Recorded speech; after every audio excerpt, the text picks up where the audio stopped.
Hai teman-teman, perkenalkan kami dari kelompok 2 ingin membahas tentang efek berkepanjangan dari bullying. Yuk simak videonya. Oke guys, kita hari ini mau bahas apa sih? Kita kan mau bahas tentang bullying. Bullying itu apa sih? Hah? Kalian nggak tahu apa itu bullying? Enggak. Jadi, bullying atau penindasan itu merupakan segala bentuk penindasan atau kekerasan yang dilakukan sengaja oleh satu orang atau sekelompok orang yang lebih kuat atau berkuasa terhadap orang lain dengan tujuan untuk menyakiti dan dilakukan secara terus-menerus. Terdapat banyak definisi bullying, terutama yang terjadi dalam konteks lain seperti di rumah, tempat kerja, masyarakat, bahkan di komunitas virtual seperti di sosial media. Dan kalian sudah tahu sekarang apa itu bullying? Nah, aku juga sudah menemukan beberapa kategori dalam bullying. Yang pertama yaitu kontak fisik langsung. Contohnya seperti mendorong, menggigit, menjambak, memuji seseorang dalam suatu ruangan itu juga termasuk dalam kontak fisik langsung. Nah, yang kedua yaitu ada kontak verbal langsung. Contohnya seperti mengancam, mempermalukan, merendahkan, mengganggu, itu bisa ke dalam kontak fisik verbal langsung. Nah, yang ketiga yaitu ada perilaku non verbal langsung. Contohnya yaitu bisa seperti menjulurkan lidah, menampilkan ekspresi muka yang tidak enak dilihat, seperti memanggil seseorang dengan nama yang bukan aslinya. Itu bisa termasuk ke dalam kontak non verbal langsung. Nah, yang selanjutnya yaitu perilaku non verbal tidak langsung. Contohnya seperti sengaja mengucilkan dan atau mengabaikan mengirimkan surat kaleng. Tindakan itu bisa termasuk ke dalam non verbal tidak langsung. Nah, yang selanjutnya ada cyberbullying. Contohnya seperti menyakiti orang lain dengan sarana elektronik, seperti rekaman video identitas, pencemaran nama baik melalui media sosial. Nah, itu bisa termasuk ke dalam cyberbullying. Wah, ternyata banyak juga ya kategori yang termasuk ke dalam tindakan bullying. Sebelumnya kita kan sudah pernah tuh baca artikel yang menjelaskan tentang bullying. Kalian masih ingat nggak isinya apa? Ya, aku sedikit ingat tentang artikel yang pernah kita baca, yaitu di dalamnya artikel itu dijelaskan bahwa penistaan adalah penyalahgunaan kekuasaan secara sistematik, dan memang demikian didefinisikan sebagai perilaku agresif atau tindakan merugikan yang disengaja oleh teman sebaya yang dilakukan berulang kali, dan melibatkan keseimbangan kekuatan baik yang nyata maupun yang dirasakan antara korban dan perilaku identifikasinya. Penistaan dapat berupa intimidasi langsung atau meliputi tindakan agresif fisik dan verbal seperti memukul, mencuri, atau menyebut nama atau identitas tidak langsung yang ditandai dengan pengucilan sosial. Misalnya, Anda tidak bisa bermain dengan kami, terus Anda tidak diundang, dan lain-lain. Terus di dalam artikel itu juga terdapat menjelaskan efek yang bisa terjadi akibat dari bullying tersebut, dari usia 6 sampai 50 tahun. Di usia 6 sampai 17 tahun itu dampak bullying dalam masa kanak-kanak dan remaja dapat berisiko lebih tinggi. Untuk masa masalah somatik umum seperti pilek atau masalah fisiosomatik seperti sakit kepala. Identitas tidak langsung yang ditandai dengan pengucilan sosial, misalnya Anda tidak bisa bermain dengan kami, terus Anda tidak diundang dan lain-lain. Terus di dalam artikel itu juga terdapat menjelaskan efek yang bisa terjadi akibat dari bullying tersebut, dari usia 6 sampai 50 tahun, ada juga dari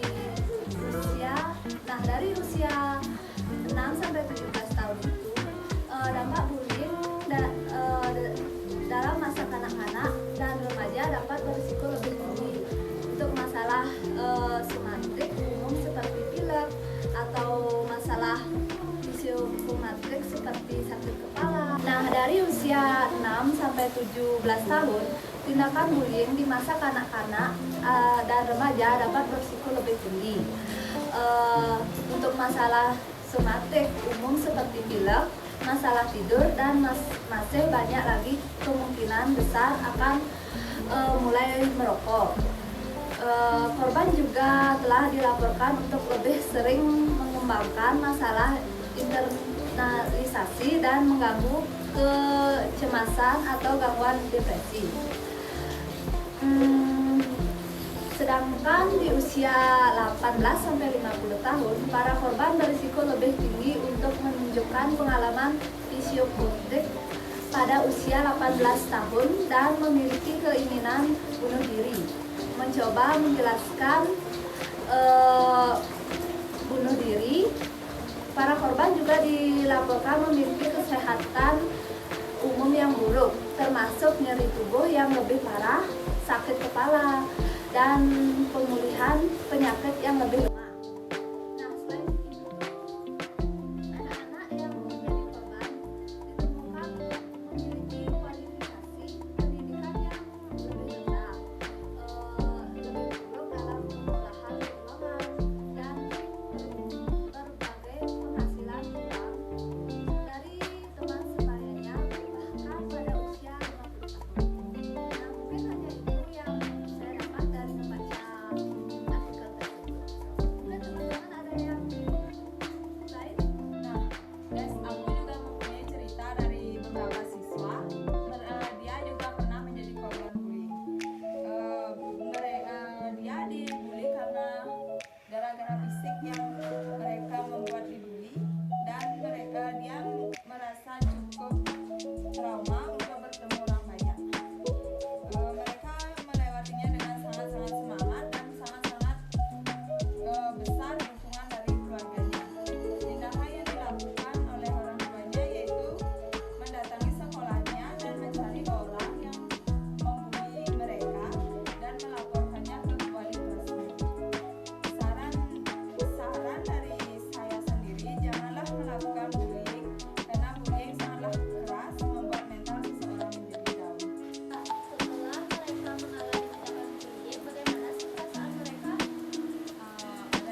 Jadi kalau menurut aku, tindakan bullying yang mereka hadapi itu masih termasuk ke dalam golongan bullying yang masih ringan, sehingga mereka mampu menghadapi, melewati, dan dengan tegar bersifat terbuka dengan orang tua dan tetap berpikiran positif meskipun mereka pernah dibully. Dan sebagian besar penyebab mereka dibully itu karena fisik. Dan hal tersebut mungkin akan membuat mental mereka menjadi down, merasa kurang percaya diri, trauma, dan menurut saya mereka sangat hebat karena mampu menghilangkan rasa tidak nyaman tersebut dengan memotivasi diri mereka dan juga dari dukungan orang sekitar. Setiap orang itu berbeda-beda dalam menanggapi sebuah tindakan bullying tersebut.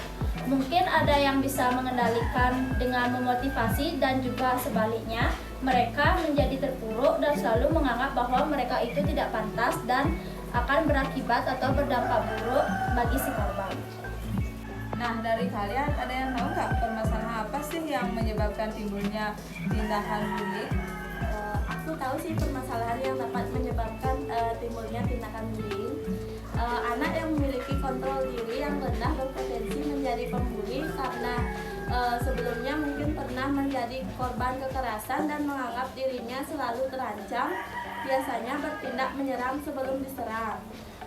Mereka melakukan bullying sebagai bentuk balas dendam.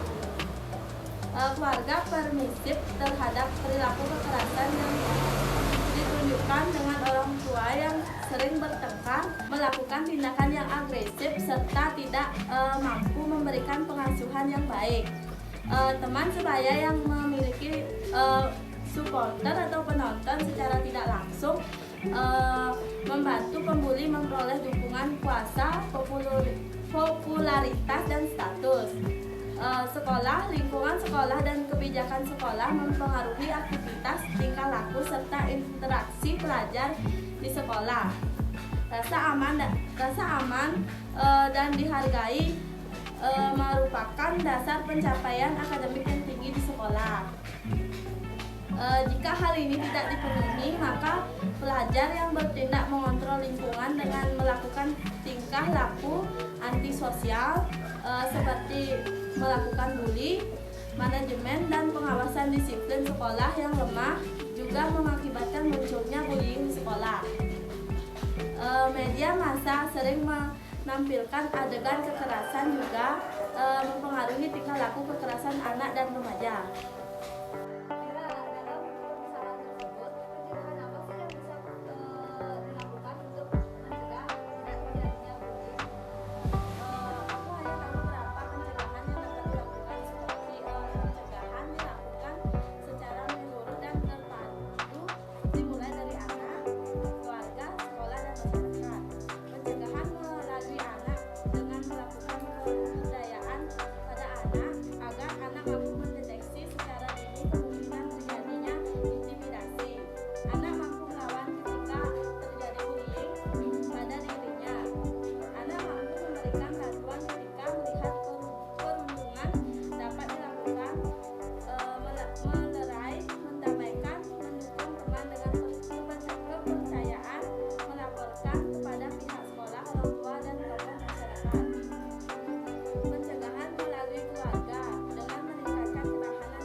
Ya, aku tahu sedikit tentang pencegahan melalui sekolah. Merancang dan membuat desain program pencegahan yang berisikan pesan kepada murid bahwa perilaku bully tidak diterima di sekolah dan membuat kebijakan anti-bullying. Membangun komunikasi yang efektif antara guru dan murid, diskusi dan ceramah mengenai perilaku bully di sekolah, menciptakan suasana lingkungan sekolah yang aman, nyaman dan kondusif, menyediakan bantuan kepada murid yang menjadi korban bully, melakukan pertemuan berkala dengan orang tua atau sahabat sekolah, mencegah melalui masyarakat dengan membangun kelompok masyarakat yang peduli terhadap perlindungan anak dimulai dari tingkat desa atau kampung. Oh, jadi banyak juga ya pencegahan yang dapat dilakukan untuk mengantisipasi tindakan bullying tersebut. Lalu, apakah ada penanganan untuk pemulihan atau rehabilitasi kepada korban yang pernah mengalami tindakan bullying? Baik, penanganan menggunakan intervensi pemulihan sosial atau rehabilitasi. Program pendekatan pemulihan sosial ini mempunyai nilai utama yaitu penghormatan, pertimbangan, dan partisipasi. Prinsip yang digunakan yaitu mengharapkan yang terbaik dari orang lain, bertanggung jawab terhadap tingkah laku dan menghargai perasaan orang lain, bertanggung jawab atas apa yang telah kita lakukan, peduli kepada orang lain. Perspektif kami tentang dampak yang berkepanjangan bagi korban, pelaku, dan juga orang sekitar yang menyaksikan tindakan tersebut. Sebagai korban, baik orang dewasa maupun anak-anak dapat mengalami dampak negatif yang berkepanjangan akibat bullying yang dilakukan oleh orang-orang di lingkungannya. Masalah fisiologis atau depresi dan gangguan kecemasan, masalah fisik atau luka memar. Bullying pada anak juga dapat memperparah masalah kesehatan yang dideritanya sebelumnya. Misalnya masalah kulit, perut, jantung pada anak bisa diperburuk oleh stres. Pikiran untuk bunuh diri, sulit bergaul dengan orang di sekitar ini karena korban trauma. Selanjutnya, dampak bullying bagi pelaku. Pelaku memiliki rasa percaya diri yang tinggi dengan harga diri yang tinggi pula, cenderung bersifat agresif dengan perilaku yang pro terhadap kekerasan. Tipikal orang berwatak keras, mudah marah dan impulsif. Toleransi yang rendah terhadap frustasi, memiliki kebutuhan kuat untuk mendominasi orang lain dan kurang berempati terhadap targetnya. Dengan melakukan bullying, pelaku akan beranggapan bahwa mereka memiliki kekuasaan terhadap keadaan. Jika dibiarkan terus-menerus tanpa intervensi, perilaku bullying ini dapat menyebabkan terbentuknya perilaku lain berupa kekerasan terhadap anak dan perilaku kriminal lainnya. Beresiko menunjukkan perilaku antisosial, ada risiko yang menyalahgunakan obat-obatan terlarang, merasa dirinya lebih kuat dan ditakuti. Selanjutnya, dampak bagi orang lain yang menyaksikan bullying. Jika bullying dibiarkan tanpa ditindaklanjuti, maka orang lain yang menjadi penonton dapat berasumsi bahwa bullying adalah perilaku yang diterima secara sosial. Dalam kondisi ini, beberapa orang mungkin akan bergabung dengan penindas atau pelaku karena takut menjadi sasaran berikutnya, dan beberapa lainnya mungkin hanya akan diam saja dan mereka merasa tidak perlu menghentikannya.